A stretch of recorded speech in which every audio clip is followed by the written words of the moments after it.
Alright, so if you're wanting to do injectors on an Lb7 Duramax, here's a tip for you. These valve cover bolts, and the lower valve cover bolts too, can be a real pain in the butt to get out. And especially it seems like all the ones are on the worst side, driver's side, in the very back. So what I do, you can't jam a torch down there, try to get in there. Problem is there's no room to hammer anything on there. It's just no room. So I'll take the fender well out. I get my air hammer here,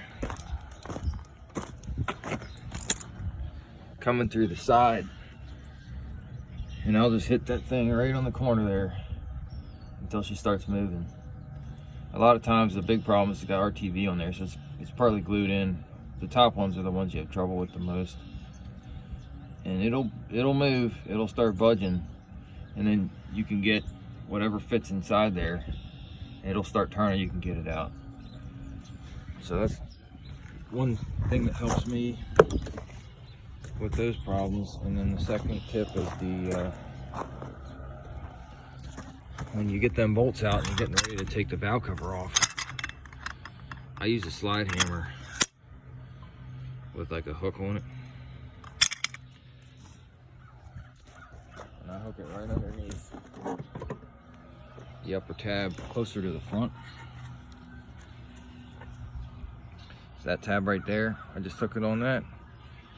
And don't slam it off of there, just kind of hammer it, and it'll start popping up there. I had them off in about 5 seconds. No big deal. So there's no need to get a pry bar out and hurt yourself doing that. Just get a slide hammer. Make your own hook if you have to, and just smash that thing off of there. Those are a couple of tips that help me, because I find that this is the worst part of the whole job, is getting those darn things off. Once that's off, everything else is pretty simple, really. Just the privilege of changing these injectors is you got to pay the price by getting these valve covers off. I don't know who came up with those Allen bolts. That was one of the worst ideas ever.